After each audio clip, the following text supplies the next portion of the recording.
Ficar namorando esse carro o dia todo, limpando ele o dia todo na minha garagem. O cara emprestou pro amigo dele. Eu percebi o seguinte: nossa, ser rico é bom, mas não deixar com que os seus bens materiais te controlem deve ser melhor ainda. Entendi. Entendeu? Então assim, hoje eu tenho as minhas coisas, mas cara, se um carro Não meu é uma obsessão. explodir, foda-se, eu vou dormir tranquilo. Sabe? Há outras coisas mais importantes, mas não é por isso que as pessoas têm que sempre dividir. Cara, com dinheiro você é feliz, você não é feliz. Sem dinheiro você é feliz. Não existe isso. Não é nenhuma coisa nem outra. Nenhuma coisa nem outra. E você falou de adolescência e você, moleque, conta a história. Você nasceu onde? Teus pais faziam o quê? Meus pais são trabalhadores, né? Típicos trabalhadores. Meu pai trabalhou na prefeitura da cidade onde eu nasci, em João Monlevade, por 20 anos. Onde é? No Rio? Não, em Minas Gerais. Como chama? João Monlevade. Duvido se eu conseguir pronunciar corretamente. João Monlevade? Não é? Foi meio que um sotaque aí. Mas como que é? João Monlevade. Monlevade. Isso, João Monlevade. É perto É perto de Itabira, Ipatinga, umas cidades ali no interior de Minas. Cidade pequena. A 2 horas de Belo Horizonte. Tá, pertinho. 2 horas.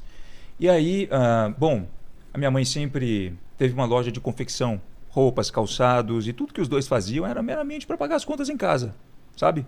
Meu pai era sempre muito aficionado com estudos, porque ele percebeu que, cara, ele era, segundo ele, o garoto mais inteligente da sala, de matemática. E aí o pai dele, no momento que viu que ele podia conseguir carregar peso, tirou ele da escola para ele poder trabalhar numa olaria de tijolos. Então ele vivia a vida carregando tijolos. O meu pai também já teve uma bicicletaria, ele foi mecânico de bicicleta. Então assim, nasci em João Monlevade, uma cidade bem pequena no interior de Minas. Ali eu fui muito influenciado não só pelos meus pais, mas pelos meus amigos também a seguir aquele caminho mais tradicional de estudo, etc. Pelo qual não tenho nada contra. Eu só observei na época que, peraí, o assunto que eu quero estudar, eu não vi nenhum professor numa faculdade que tenha literalmente o know-how absoluto para me ensinar aquela matéria. Como ficar rico. Não que isso seja um amuleto para o sucesso, mas você já viu algum professor chegando para dar aula de Lamborghini? Não. Pois é. Não que seja um amuleto para o sucesso, não que bens materiais sejam isso. Mas é porque já nessa época eu observava que o cara que era dono do supermercado do lado da escola, por exemplo, ou outro empresário que não tinha terminado os estudos de forma completa, era milionário. Sabe, tinha uma rede de lojas, etc. Eu ficava pensando, cara, o que esses caras sabem que eu não sei? Será que esse é o caminho que eu quero seguir? Bem na minha adolescência eu era fascinado com jogos, jogava muito, cara. Mas não era um problema pra você o lance de grana? Vocês não passavam dificuldades? Não, dificuldade assim, não. Eu só não podia comprar aquilo que eu queria. Exato. Os meus pais sempre colocaram comida na mesa, tudo, sempre foram muito, me deram uma educação muito boa. Não tenho nada a reclamar. Meu pai, para mim, um herói. Ele cumpriu com cada uma das obrigações que um homem tem que cumprir para sustentar uma família. Entendi. Ele trabalhava de domingo a domingo e não tinha férias. Trabalhando na prefeitura, inclusive, ele trabalhou por 20 anos com caminhão de lixo. Caramba. Tá? Ele dirigiu o caminhão, ele tinha um caminhão de lixo. 20 anos fazendo isso. E, cara... Você começou a observar isso. Por que esses caras ganham dinheiro e outras profissões... ganham dinheiro? Porque algumas profissões dão dinheiro e outras não. Exato. Pô, eu tinha meio que uma tara, cara, por tentar entender o que aqueles ricos faziam, porque a diferença, era, na minha cabeça, era muito absurda.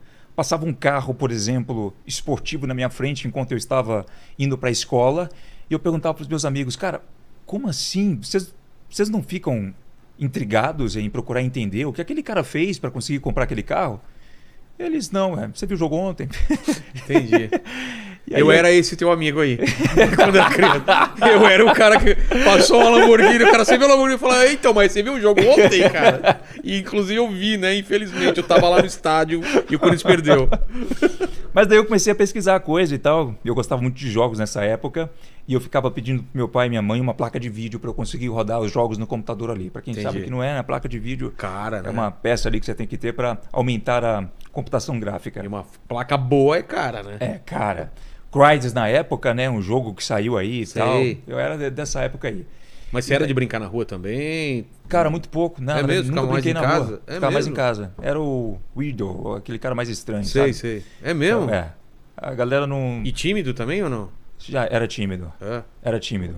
Na verdade, não tímido para as coisas que eu gostava de falar. Pô, se a gente entrasse num assunto aqui como estamos falando agora... Mas você apresentava o trabalho na frente sem problema? Na frente apresentava sem problema. Cara, eu era o garoto mais popular da escola. É? Era. Quem tá aí me assistindo, inclusive, vai poder contestar aqui nos comentários. É mesmo? Era o cara mais popular da escola. Mas por quê? Você conversava com toda a turma? Eu zoava pra cacete. Eu ia pra diretoria todo dia, a verdade é essa. De bagunça? Bagunça. É mesmo? É, eu ficava dando mortal pra trás na grama. Aí a diretora não gostava. Cara, eu era um terror na escola. Você tá com quantos anos agora? 27. Pô, na tua época não é do He-Man não, né? Era. Porque ele é o Príncipe Adam, né? Total. Não é total, muito, cara? Muito. Tô esperando no final ele falar, então, amiguinhos, hoje vocês aprenderam... Então, como é que é? Os caras mais velhos estão ligados, né? É. Como que é no episódio? No episódio de hoje, vocês aprenderam com Vilela o que é quilometragem de mulher. Para! Exato, cara. E você assistia desenho também? Assistia televisão? Assistia televisão, assistia alguns desenhos. E você era com game? Era com game, e aí como eu não tinha... toda vez o sim do meu pai e da minha mãe para comprar as coisas que eu queria, porque eu era um garoto muito pidão. A verdade é essa. E quanto mais pidão... E teus pais falavam assim, na volta a gente compra também? Não, meu pai falava, pô, vai trabalhar, moleque. Direto, né? Trabalha e compra, cara. E daí eu resolvi abrir meu primeiro negócio de jogos. Como que era o esquema? Então, comprava? eu dava manutenção em videogames. De Xbox 360, PlayStation 3, PlayStation 2. Começou a aprender essa parada? Comecei a aprender em fórum russo, como que eu abria os videogames e dava manutenção, trocava lá o laser, etc. Cara. E isso para os meus amigos da escola, formatava computadores, instalava jogos nos computadores deles. Eu lembro que o primeiro negócio foi na minha casa. Minha mãe odiou. Por quê? Porque ela era muito aficionada com limpeza, esse tipo de coisa, né? E pegou um canto aí eu peguei um canto lá no meu quarto, eu fazia as pessoas subirem uma escada para poder eu ter ali na minha janela como se fosse a bancada da minha loja. Sabe? As pessoas iam lá e pediam as coisas e tal. E daí, cara, eu também saía dali para ir na casa das pessoas, formatar computadores, fazer esse tipo de coisa. Então eu já ganhava ali os meus R$15, R$20 e balançava pra minha mãe assim, eu falava, agora eu vou comprar aquela placa de vídeo aí, tá vendo só? Eu tô conseguindo. E aí você sacou que, pô, legal esse negócio de ter um dinheiro para comprar minhas paradas, é isso? Cara, saquei. Se eles tivessem me dado tudo nas mãos naquela época, eu acredito que eu não seria o cara que eu sou hoje. Entendi. Eu teria talvez sido um cara mais acomodado. Pode ser. Sabe? E aí eu resolvi montar uma loja de games, literalmente. Lá na sua cidade? Lá na minha cidade. Enquanto eu estudava, eu fazia cerca de 5 mil, 4 mil reais meio período. E eu pensava o seguinte, pô, peraí, eu estou estudando na parte da manhã, trabalhando na parte da tarde, até a noite nessa minha loja, onde as pessoas podiam ir. Eu lembro que até muita gente chegava e falava assim, pô, cadê o dono? Porque tinha um garoto de 18 anos lá. Os caras não acreditavam que você era o dono. Acreditava que eu era o dono da loja.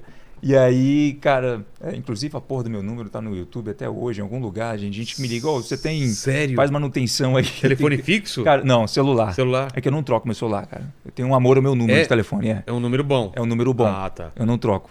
E aí, nessa época eu aprendi a conquistar as minhas próprias coisas, sabe? Do meu jeito, porque a minha mãe me dava não, vai lá, conquista e trabalha. Eu já vim com ela aqui, inclusive, em São Paulo,